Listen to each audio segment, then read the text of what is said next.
Grove Neighborhood Association and a member of the Downtown Business Association, and I want to welcome all of you to our second Meet on Main Homeless Edition.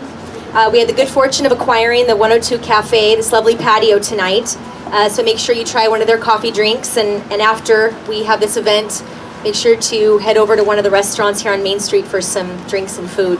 Also, before you leave, we have our membership table here for the Garden Grove Neighborhood Association, so please feel free to sign up and become a member. The Garden Grove Neighborhood Association and the Downtown Business Association realize the ever-growing issue of homelessness, not only in Garden Grove, but in the county. And so we want to continue the dialogue tonight with outreach and education. And we've learned a great deal in our last Meet on Main from Master Officer Brian Hatfield, and who's the Garden Grove Police Department Special Resource Team lead, and also Brad Fieldhouse from CityNet at our last gathering. And so we know that we're going to get some great takeaways tonight as well. Before I introduce our distinguished speakers, I want to make sure that I acknowledge others in the audience this evening. We have City Council Member Kim Nguyen and City Council Member John O'Neill here this evening. From our police department, we have Cindy Nagamatsu, our Captain Tom DeRay, and Master Officer Brian Hatfield are here. Our Fire Chief Tom Schultz and Division Chief Paul Whitaker are here as well. We have our Planning Commissioner Jeremy Lehman. We also have Planning Commissioner Andrew Kanzler here this evening. Josh McIntosh from our Neighborhood Improvement Commission. Luigi Luciano from Supervisor Doe's office. And GGUSD Trustee Terry Rocco.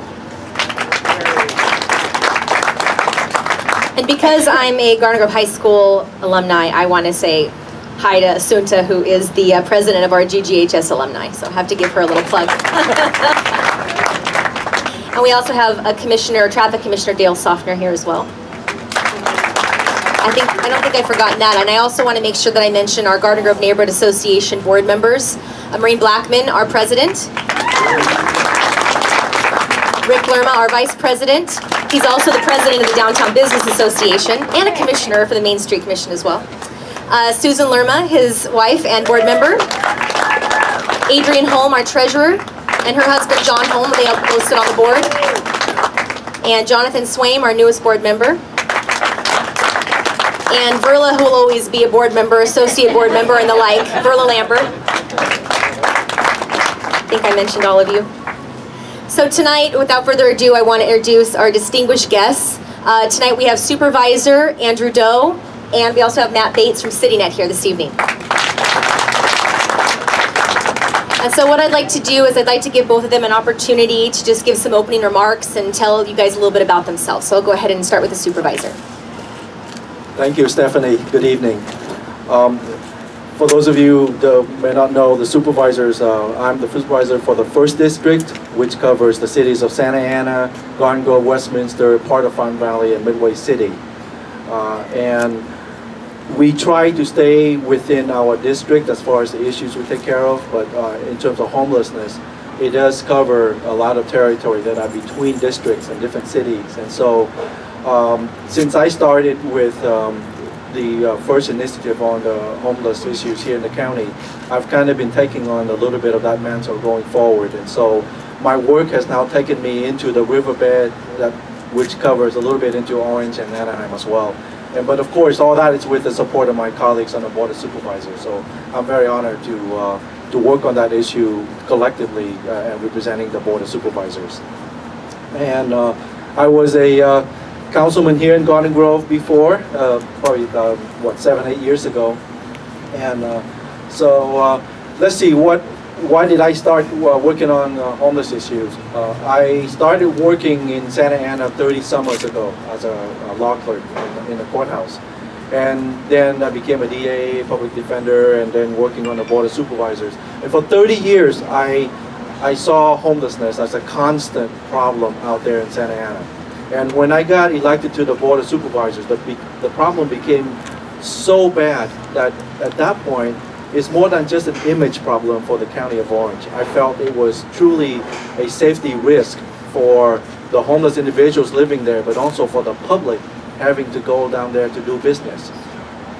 And when the problem began to encroach in a major way on our public library, which is in the Civic Center, where kids would go to after school to use the computer to look up books, and you have people shooting up drugs, needles on the ground, and then going into the library and using the facility to bathe. And, you know, at that point, now I feel like it's impacting our county's future.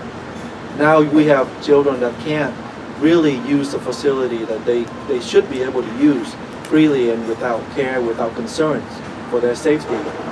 So that's when I decided that we're going to really take this on as an issue.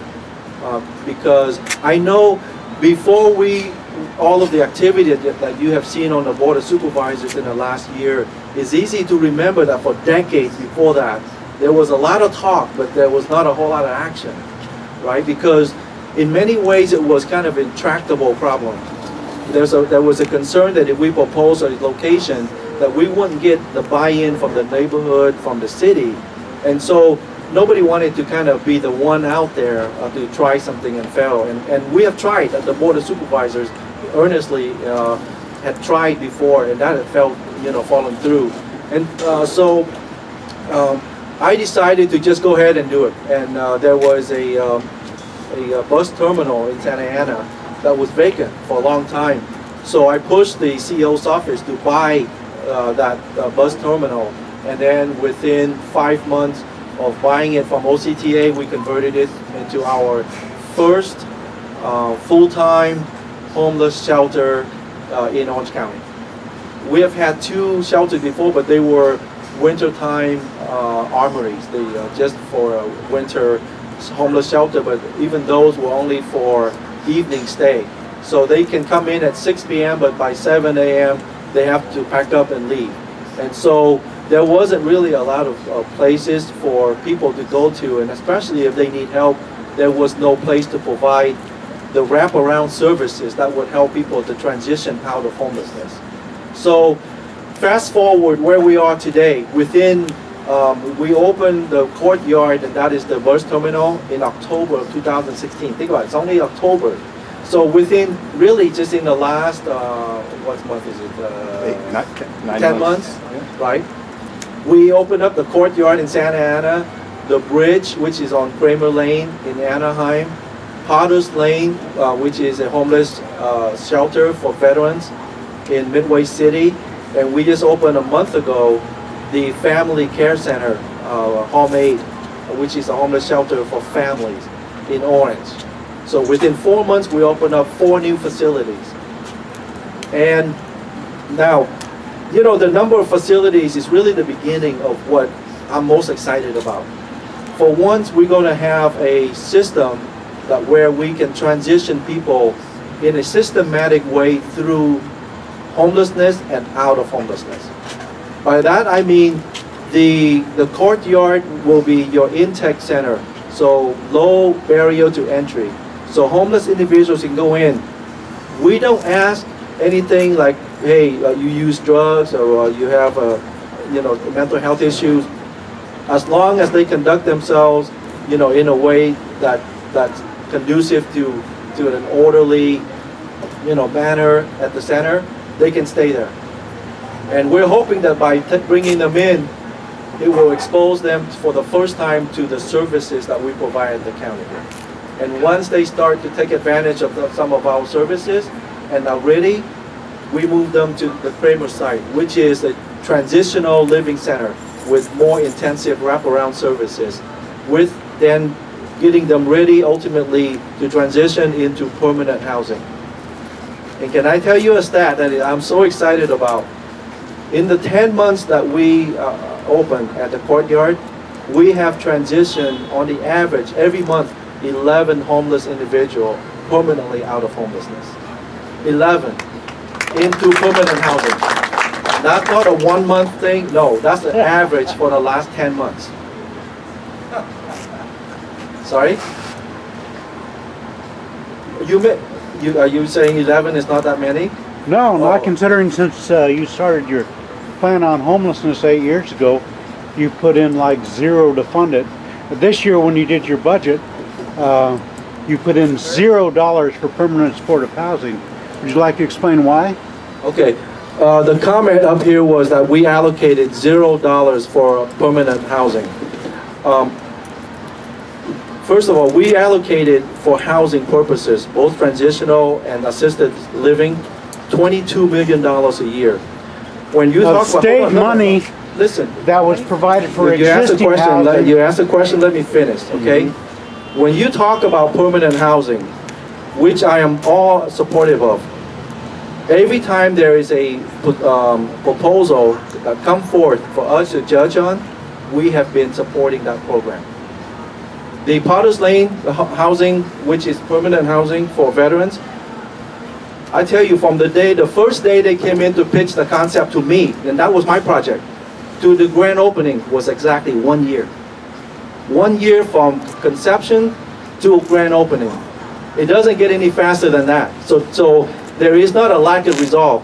The question about permanent housing is there has to be a project for us to vote on, which means what?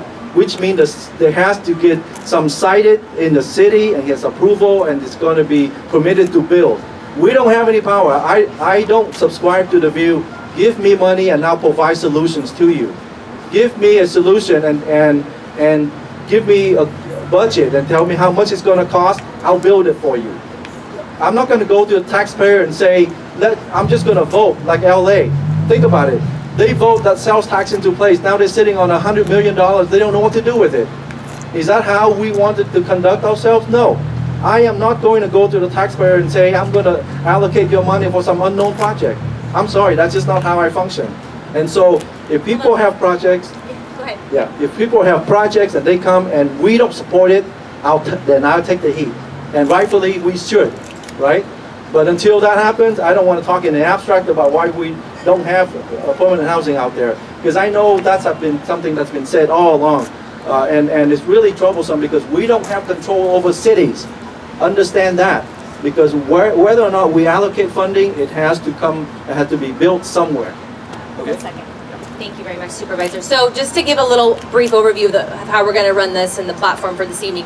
So he's going to give some brief comments. I'm going to allow Matt a second to speak. Then I'm going to bring the Supervisor back for some comments and questions. And then we're going to open it up for public questions and comments. So that's kind of how we're going to do this. We've only got about an hour, so we need to make sure that we keep this organized. Okay. Okay, very good. I'll wrap it up real quick. Matt is from City Net, and when we opened up the courtyard, I was very fortunate.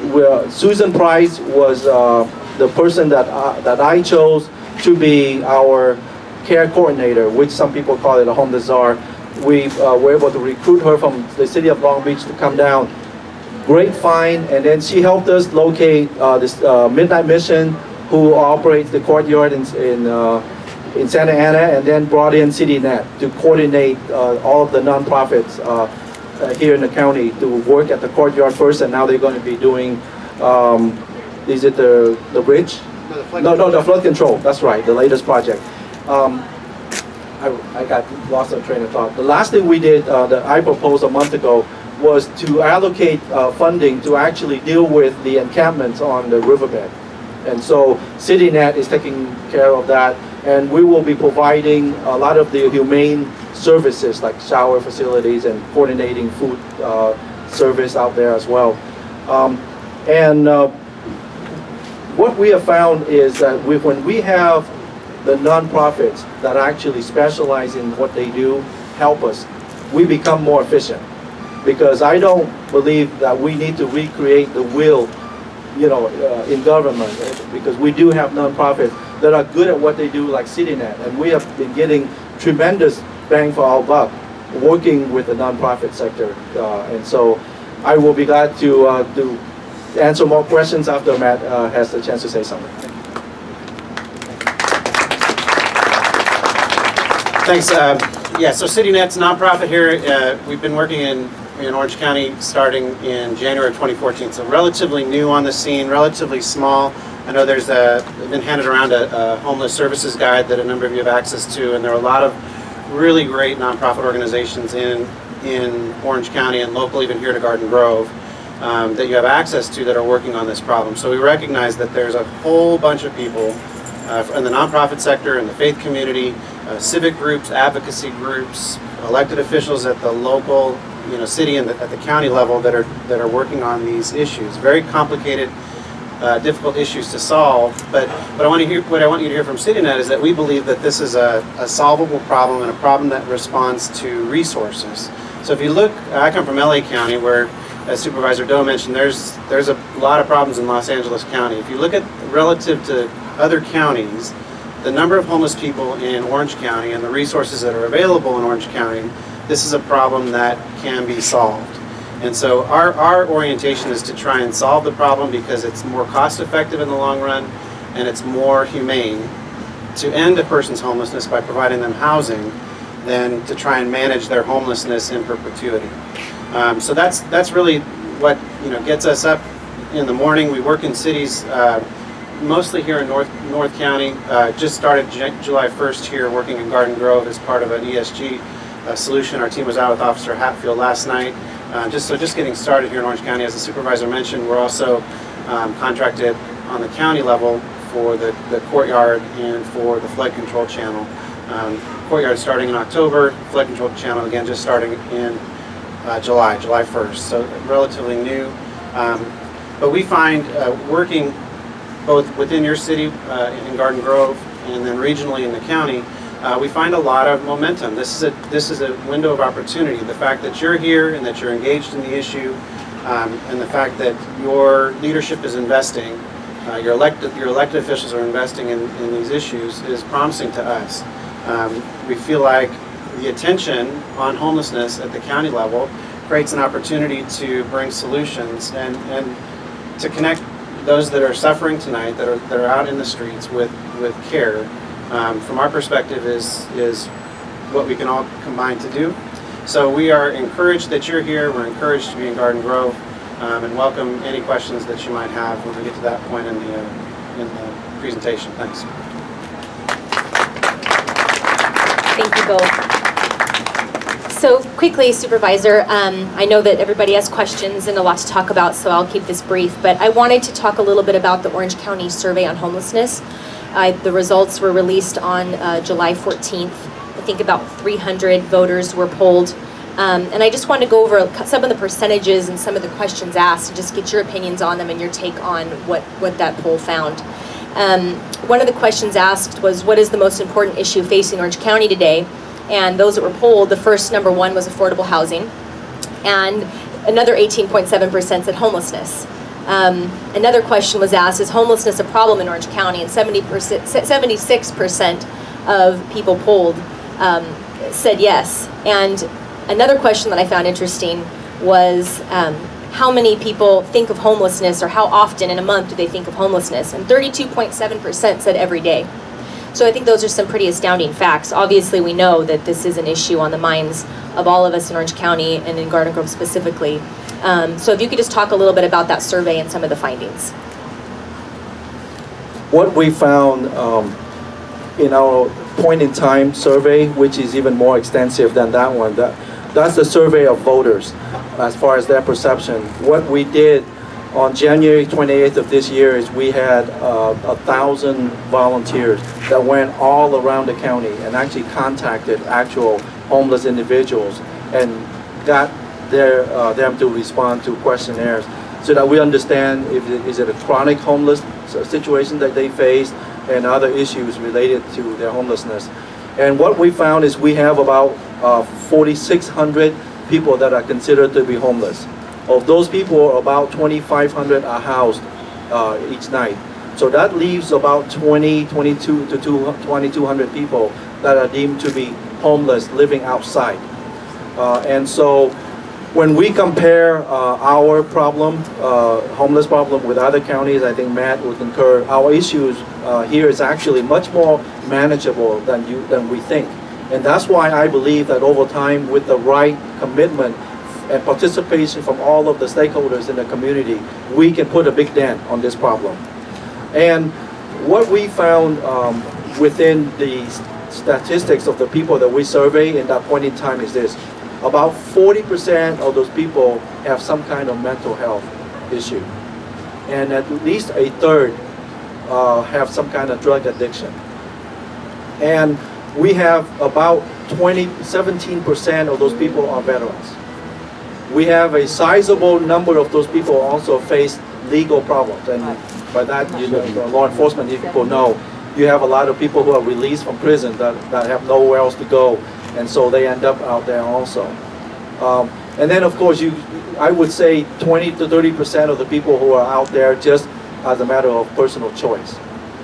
And so what we found in going back and dealing with people, and then when we approach them to offer our help, we found that the biggest barrier to help, to them getting help from us, is that there is no constant contact in order to build up that trust, that relationship. Because when we found with the people in the courtyard, and Matt can tell you this, because I observed it myself. At one point, I went over to our general manager at the courtyard and I asked her, did we have an entirely new population at the courtyard? Because they look different. And Doris told me, these are almost the same people that you saw 2 months ago.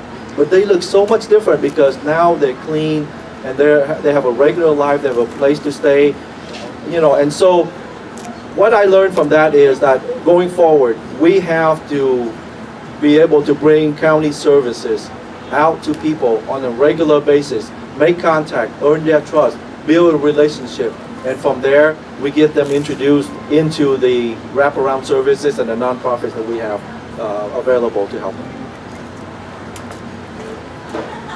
Part of the point-in-time survey, a few of the questions had to do with Prop 47. And it was part of the discussion, and it found that 28.9% of unsheltered adults in Orange County answered yes to being released from jail or prison after serving a court-ordered sentence during the last 12 months. And 28.1% of unsheltered adults in Orange County answered yes to being released as a result of or resentencing and charges downgraded due to Prop 47. So what kind of extra burden, perhaps, do these propositions put on the riverbed and the issue of homelessness? Huge. And I'm not saying that just because we have law enforcement here. I actually met with some of the chiefs in my district. And I tell you, there is a denial going on in government, as non-law enforcement obviously, where they think that the law that we passed, Prop 47 and 57 specifically, where we have watered down a lot of the crime from felony to misdemeanor, and then we have 57 that release people early out of custody. And I have to use that generically because it's not just prison, but also the jail. So we have our jail, I looked into it, our jail now is not full. Despite the number of crime that's happening out there, do you know that we have a 20% vacancy in our jail today? I looked it up, I had my staff look it up just 2 days ago, 20% vacancy. Now, does that jive with your perception of public safety out there? No. Based on the number of crime and statistics, you would expect the jail to be full. But no, they get arrested and then the law would allow them to go right back out on the street, okay? The thing that makes it very difficult, and I understand now why the police department are struggling. We have AB 109 money coming down from the state. That is supposed to help out the county and the cities to deal with, right, prisoners that have been released and now out early, to help rehabilitate them.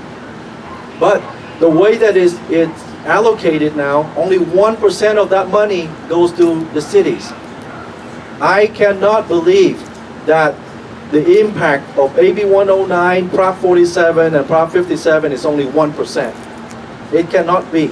That's not consistent with what I see. And so, in going forward, I'm going to fight for us to redo that computation and allocate more money to local law enforcement agencies, because ultimately they and probation are at the forefront of dealing with issues of these inmates being released because of AB 109, Prop 47, and Prop 57. Yeah, we see it on the streets for sure. You know, and the other reality has been that the funds that were supposed to come back to the counties from AB 109 because the prisoners being released saved the state money, so that state money was supposed to come back to the counties. There was a big delay too. So the reality is that the Prop 47 and AB 109, they took effect, but the monies weren't returned back to the county. So they're just now, I think, getting back to the point where the counties have access to those resources to help with the prisoner reentry. So we see that certainly on the street. The other reality is that it impacts law enforcement because it reclassifies certain things that used to be felonies now as misdemeanors. So when people are committing crimes, very often it takes away one of the tools that they had in their tool bag to deal with that. And so people they're getting essentially tickets, and they cycle through really quickly, and they're back on the community. And the reality is that many of the homeless neighbors have actually complained to us and to others about this because they're the ones that are being victimized. The ones that are the most vulnerable in our society are the ones that are living on the streets. And statistics would show that they're most vulnerable to crimes from other people. And so these are the impact is on society as a whole, but the ones that are most impacted are our homeless neighbors because they're the most vulnerable among us. And they're the ones that are being preyed upon. Matt is absolutely right. One of the first nights at the courtyard, there was a grown man who was interviewed, and I talked to him, and he cried. And he said to us that the night that he spent at the courtyard was the first night in months where he could sleep in peace through the night. Because even for a grown man, sleeping out in the street, he was, susceptible to being jumped, being robbed. Imagine how it would be like for our female homeless residents. On the issue of the AB 109, AB 109 and Prop 47 and 57, part of the issues that I see, especially on the riverbed, is for too long.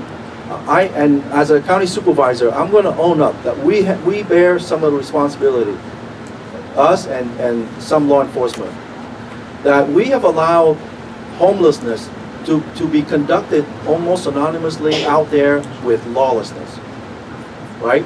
We don't have a law enforcement presence. We allow people to just do what they do out there, unimpeded. And so part of my proposal that Matt just talked about with the work that started on July 1st is I made law enforcement a big component of the work that we do out on the riverbed. So that way we're going to make it uncomfortable for people who violate the law. And I don't mean just criminal law, right? I'm talking about nuisance law as well. We're going to start to crack down, to make it uncomfortable for those people to know that, hey, look, we're going to take back control of our land. The sheriff department will also work with the cities along the riverbed, along the way, so that way we will work together and there's a collaboration. Up until now, a lot of the people that are freeloaders, they take advantage of the different jurisdictions between the city and the sheriff department, where if you enforce the city, they run into the riverbed. If you enforce the riverbed, they run back into the city. We're going to work together to make sure that that's not going to happen in the future. So public safety, property crime, these are things that I am going to work really hard with our sheriff department and the local police department to make sure that together we have a comprehensive plan to crack down on what we see so far. So I'm going to start passing the mic around if anybody has questions in just a second. I wanted to shift gears back to Matt for just a second so that we can get a handle on what's going on currently in Garden Grove with CityNet and how you're working with our special resources team, and then we'll open it up to questions. Yeah, so just briefly, we're just getting started. We're funded through ESG funds, which are federal funds administered by the county. So just July 1st, ESG is Emergency Solutions Grant. So these are funds coming from HUD, Department of Housing Urban Development, administered by the County of Orange. And then from there to the cities that have housing authorities, so through the Garden Grove Housing Authority. So we're just starting July 1st, partnering with Illumination Foundation, which is another excellent organization on street outreach, and working with law enforcement in the city, really just trying to coordinate efforts. Street outreach is the process of going out and forming relationships with homeless neighbors, trying to make connections to the services that are listed in the service guide and others towards a long-term goal of connecting people to housing. So we'll be working with your law enforcement, we've met with the fire and rescue, with the city manager, trying to identify those homeless neighbors in particular that are the most vulnerable in the city, that are most frequently using the emergency rooms, most frequently in and out of the legal system, trying to see if we can help get some of those cases connected to housing here, relatively quickly, within the next few months. It's a tough goal, but we think if we can get the ball moving, we can get people connected to resources, very often that creates momentum, and it creates a belief that if we continue to provide resources, we can connect people to care here in Garden Grove. So that's the initial plan, and as I said, we're just getting started. Okay, so I'd like to, in the interest of time, open it up to questions. Anybody in the audience? Yes, sir. Supervisor Doe, I'd like to compliment you first of all. You're one of 2 supervisors who actually pay attention when people speak at the Board of Supervisors. Thank you. And next, CityNet here received a contract for $750,000 for services, basic services on the riverbed. Initially, when it was done, I remember you and Spitzer got together and you said we're going to give them toilets and we're going to give them showers. Somehow when the contract was written, that got written out of it. Now, all the people in cities around the riverbed are being exposed to the possible disease threat from raw sewage. And you guys decided we're not going to put any toilets out there. And you promised showers. Now, someday there's going to be showers out there, I understand, but that's now August and it started July 1st. What happened?